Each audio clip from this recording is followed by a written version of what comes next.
Que el Señor nos bendiga mientras meditamos su palabra hoy. El mar de Galilea, en el norte de Israel, realmente no es un mar, es un lago. Tiene 21 kilómetros de largo y 13 kilómetros de ancho. Y aquí pueden ver una foto que tomé, por favor, la primera. The first one, there you go. Es una foto que yo tomé cuando estaba en Israel con mi esposa en el 23. Estoy en el lugar desde el cual quizás Jesús predicó el Sermón del Monte, posible. Y después hice un video estando en la orilla del lago de Galilea. Y puede ver el agua, el paisaje. Puede ver a Becky también en un minuto. Pero básicamente como era en los días de Jesús, con la excepción de la iglesia que van a ver. Aquí viene Becky y la iglesia. Y después, próximo, por favor. Después almorcé un pescado tomado del lago de Galilea. Y este lago, hoy en día, con una lancha moderna de alta potencia, se puede cruzar rápidamente. Pero para las personas que vivieron en los días de Jesús, creo que les pareció mucho más grande, porque las únicas embarcaciones se movían con el viento o a la fuerza humana. Pero este lago fue muy importante en los días de Jesús, comercialmente, debido a las grandes cantidades de pescado que se podían extraer de él. Y por eso, a través de los siglos, miles y miles de pescadores caminaron en sus orillas haciendo su trabajo. Pero un día apareció otro tipo de pescador, un pescador único que cambiaría el mundo. Voy a leer Mateo 4, 18 al 22. Mientras caminaba junto al mar de Galilea, Jesús vio a dos hermanos, Simón, llamado Pedro, y su hermano Andrés. Estaban echando la red al lago, pues eran pescadores. Vengan, síganme, les dijo Jesús, y los haré pescadores de hombres. Al instante dejaron las redes y los siguieron. Más adelante vio a otros dos hermanos, Santiago y su hermano Juan, hijos de Zebedeo. Estaban en una barca con su padre Zebedeo, remendando las redes. Jesús los llamó y de inmediato dejaron la barca y a su padre y los siguieron. Algunos de ustedes tienen un negocio, quizás un negocio que levantaron, que construyeron con mucho esfuerzo, del cual están muy orgullosos. Un negocio que sostiene a ustedes y a sus familias. Pues así eran estos hombres, eran hombres de negocio. Y tenían un negocio bastante exitoso, tenían barcas, tenían redes. Y por lo menos en el caso de Zebedeo y sus dos hijos, Santiago y Juan, tenían empleados que vivían, que trabajaban con ellos a su lado. El pescado era un alimento de primera necesidad para la gente de Galilea. Todo el mundo lo comía. Entonces, estos hombres tenían un producto muy popular, tenían un mercado muy grande y tenían una clientela muy, muy numerosa. Entonces, no eran ricos y el trabajo era duro, pero era un trabajo, un negocio muy rentable. Si usted tiene un negocio o si ha trabajado en cierta carrera por muchos años, ¿te puedes imaginar dejarlo todo mañana y no volver jamás? Es exactamente lo que estos hombres hicieron aquel día. Porque un tal Jesús de Nazaret se encontró con ellos y les dijo, síganme. Y esos encuentros que tuvo Jesús con estos cuatro hombres, dos pares, Simón, Andrés, Santiago y Juan, aquel día no fueron una coincidencia. Él fue a buscarlos, porque él quería llamarlos. Pero no fue la primera vez que lo habían conocido. Estos hombres ya habían pasado un tiempo siendo discípulos de Jesús, pero ahora Él los llamaba a algo diferente, a algo más profundo, al discipulado a tiempo completo. Nos llamaba algo diferente y ellos obedecieron. Pues, ¿qué significaba para ellos este llamado? Significaba que de aquí en adelante ellos vivirían y viajarían con Jesús y serían instruidos por Él para que pudieran ser, ¿qué? Pescadores de hombres. En este momento no creo que entendieran muy bien qué significaba eso de ser pescadores de hombres. Pero conocían la pesca y por eso Jesús usó esa analogía. Conocían muy bien la pesca. ¿Qué es la pesca? Es básicamente atrapar pescado en el agua, traerlo al barco, llevarlo a tierra seca con otro propósito. Y Jesús los llamaba ahora a hacer algo semejante con seres humanos. Y esa idea estaba formándose en su mente. Pero en los versículos que preceden este texto, podemos ver sin duda quién es el verdadero pescador de hombres. Mateo 4, 13 al 17. Dice, tras dejar Nazaret, fue y se estableció en Capernaum junto al lago, en la región de Zabulón y Neftalí, para que se cumpliera lo dicho por el profeta Isaías. Tierra de Zabulón y tierra de Neftalí, camino del mar, al otro lado del Jordán, Galilea de los gentiles, el pueblo que habitaba en la oscuridad ha visto una gran luz. Sobre los que habitaban en región de sombra de muerte ha descansado una luz.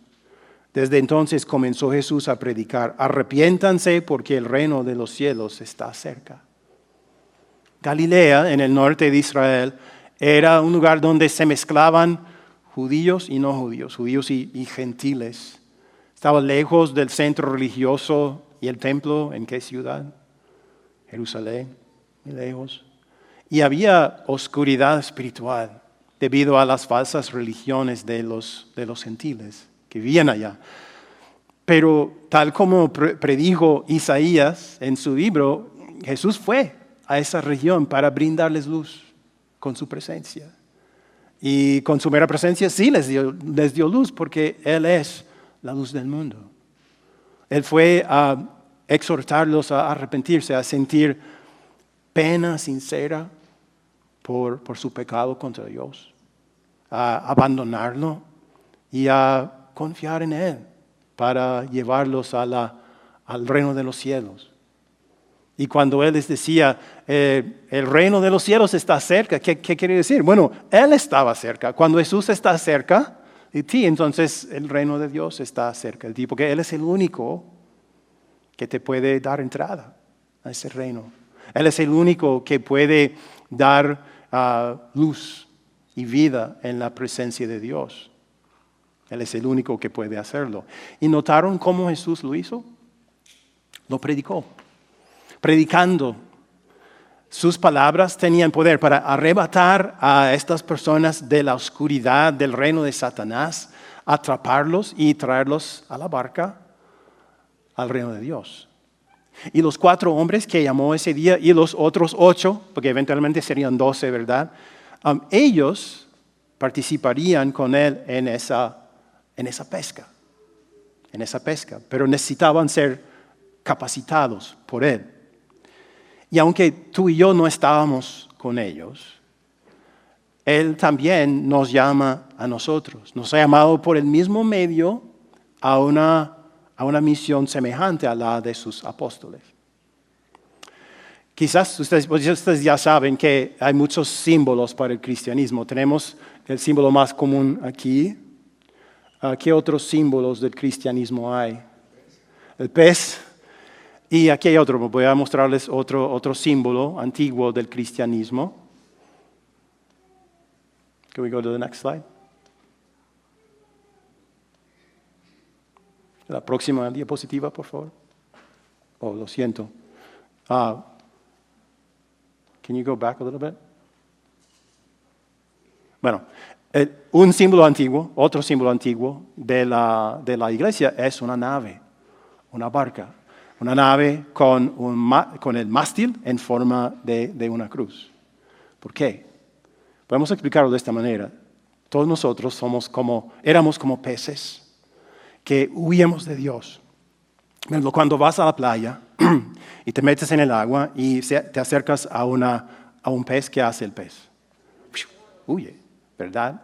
Así éramos nosotros, peces que huíamos de Dios, metidos en nuestros pecados, en avaricia, en inmoralidad, egoísmo, falta de amor, odio, chisme, necedad, rebelión y muchos otros pecados.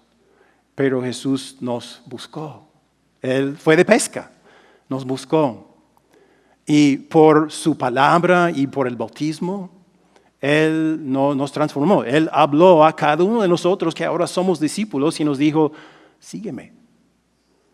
Su palabra, su evangelio entró en nuestros corazones y nos cambió, nos transformó. Nos dio una nueva identidad, nos cambió de incrédulos a creyentes, de oscuridad a luz, de condenados a perdonados, de enemigos a hijos. Y ahora estamos en la barca con Él. ¿Y la barca representa qué? La iglesia. Estamos en la Santa Iglesia Cristiana, en esta barca con Él y con millones de otros pescados, como nosotros, discípulos de Jesús, navegando hacia el cielo. Por el poder de su palabra, por el poder de su evangelio, ahora hemos seguido a Jesús a esta nave. Pero ¿por qué nos escogió?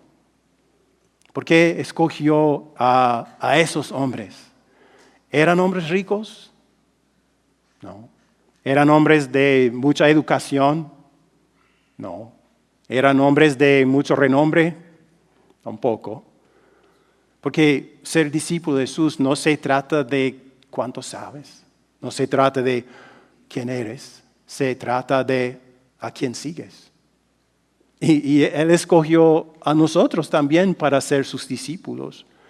No nos escogió por las grandes cosas que vio en nosotros. No nos escogió por nuestra santidad personal. Nos escogió por gracia. Y gracia es amor que no se merece. Él nos escogió porque vio las grandes cosas que su gracia podía hacer en nosotros y a través de nosotros. Así que si piensas que no eres digno de ser discípulo de Jesús, bienvenido al club. Porque no eres digno. Jesús no llama a los dignos, llama a los indignos y los hace dignos. Jesús les dijo a los 12 en Juan 15, 16, dijo, no me escogieron ustedes a mí, sino que yo los escogí a ustedes y los nombré para que vayan y den fruto, un fruto que permanezca.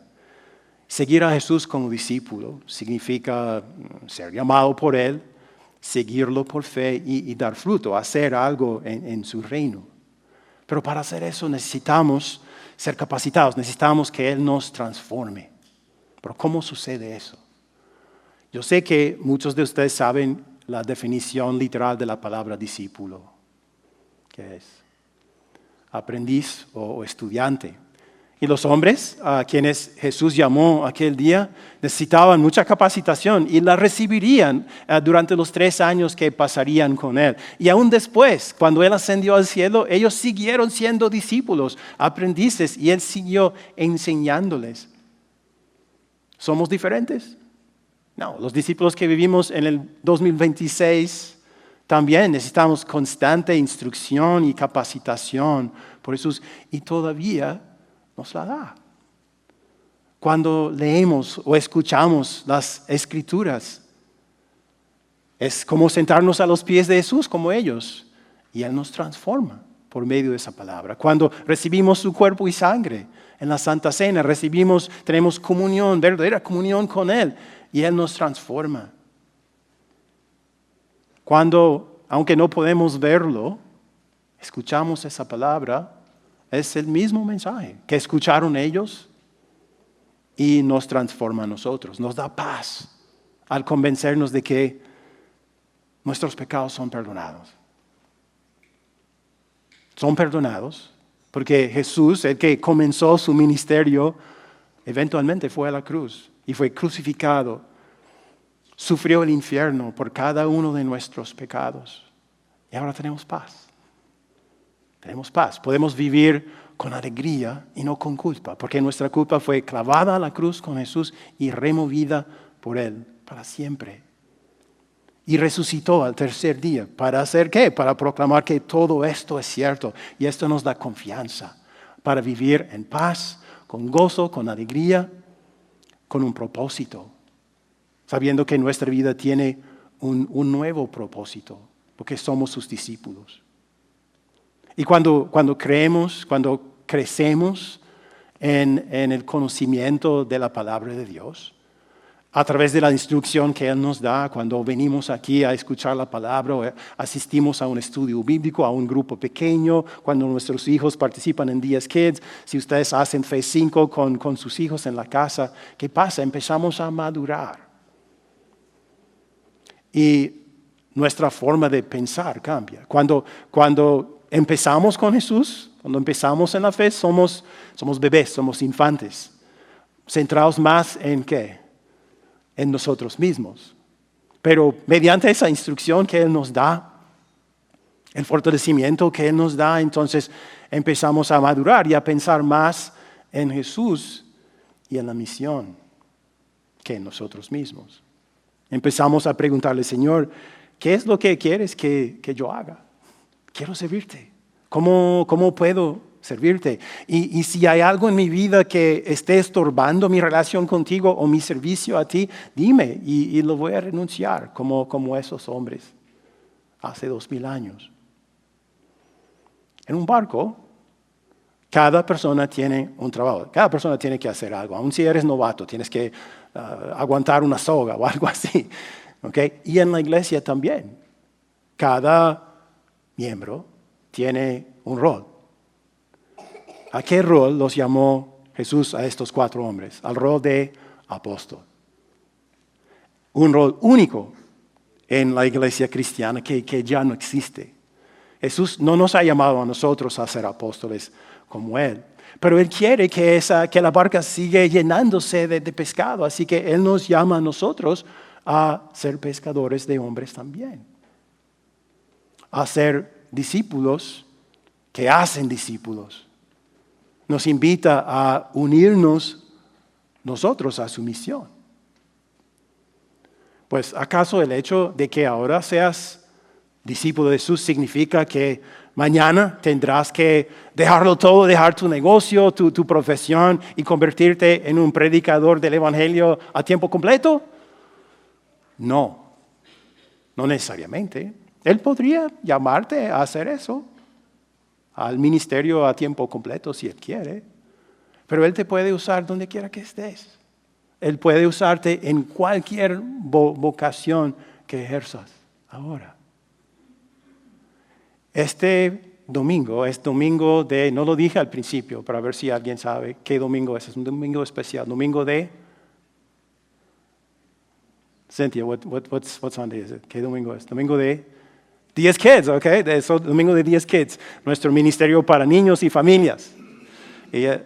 ¿Y por qué hacemos esto? Es para recordarnos a nosotros que tenemos la vocación de ser padres, que podemos pescar por seres humanos, empezando en nuestro hogar, con nuestros hijos. Los eventos que van a suceder después del servicio a constructores de hogares son para capacitar a los padres, para instruir a sus hijos, para ser instrumentos de Jesús, para que sus hijos sean atrapados para el reino de Dios y sigan siendo discípulos hasta su muerte. Entonces, si voy a ser pescador de personas, ¿por dónde empiezo? Bueno, puedo empezar en mi propia casa. Tal vez pienses que, eso sí lo puedo hacer, pero atrapar a alguien para el reino de Dios fuera de mi familia, no. Pero piénsalo. Si eres, por ejemplo, experto en logística, y trabajas con otros expertos en logística que no conocen a Jesús, ¿quién sería más apto para alcanzar a esas personas con el evangelio? Tú, que ya tienes una relación con ellos y tienes mucho en común con ellos, o tu pastor que ni siquiera los conoce. La verdad es que Jesús podría usarme a mí o podría usarte a ti, ¿verdad? Pero ya tienes una relación establecida con esa persona, hay menos obstáculos entre esa persona y la proclamación del Evangelio. Y el Señor podría usar tu trabajo, tu posición, para darte la oportunidad de testificar de tu fe. Una oportunidad que yo no tengo, porque no conozco a esas personas y no tengo nada en común con ellos. Y puede que estés frustrado, porque no puedes ejercer la carrera que estudiaste en tu país de origen, aquí. Y eso es lamentable. Y créanme, si yo pudiera cambiar las reglas, lo haría. Pero aún si estás ejerciendo una carrera que realmente no te gusta tanto ahora, por necesidad, cobra ánimo, porque Jesús puede usarte en esa carrera, en esa posición, para ponerte en contacto con personas que necesitan escuchar de Él. No importa la situación, no importa la vocación, Él te puede usar. Nosotros también creo que vivimos en un lugar como Galilea. Aquí hay una mezcla de todo, ¿verdad? Hay creyentes en Cristo, pero hay muchas falsas religiones, hay ateísmo, hay agnosticismo. Hay muchas cosas así. Pero aún así el Señor no nos puede usar. Y hay muchas personas aquí hay muchas playas donde la gente está pescando, buscando algo de valor, algo que tenga sentido en esta vida, pero están palpando en la oscuridad. Pero nosotros no. Porque somos discípulos del que es la luz del mundo. Somos discípulos del que es el pescador de hombres. Y Él es el que reina sobre todo el universo para el bien de nosotros. Para el bien de su iglesia. Y como escuchamos en la lectura de Jeremías, cuando Él te llama a una misión, está presente contigo, te capacita, te respalda. Entonces, si quieres atrapar a alguien para el reino de Dios, Él estará contigo y te dará su ayuda. No tienes que tener miedo. Nunca podemos estar seguros de los resultados. Él se encarga de eso. No, solo podemos echar la red. Y Él produce los resultados. Simplemente nos manda esa misión de echar la red. Individualmente y como miembros de una congregación. Para ser honesto, estar aquí, al lado, en la orilla del mismo lago donde Jesús llamó por primera vez a esos discípulos hace 2000 años, me conmovió bastante. Porque ese día cambió el mundo. Y me cambió a mí. Y te cambió a ti. Porque la misión que comenzó allá, en aquel momento, continuó. Y avanzó hasta que llegó hasta nosotros. Entonces, espero que todos nosotros que somos discípulos de Jesús seamos aún más conmovidos al reconocer que ese mismo Jesús que tocó la vida de esos 4 discípulos aquel día en Galilea, nos ha tocado a nosotros. Que Él nos ha llamado personalmente a cada uno de nosotros a seguirlo. Nos ha atrapado para el reino de Dios, nos ha traído a la barca, estamos en esa barca en la iglesia con Él, navegando hacia el cielo y nos ha encomendado una misión. Él dice, trabaja conmigo, pescando personas. Que Él siga transformándonos por medio de su palabra, para que seamos más y más capacitados y animados para unirnos a Él en su misión. Amén.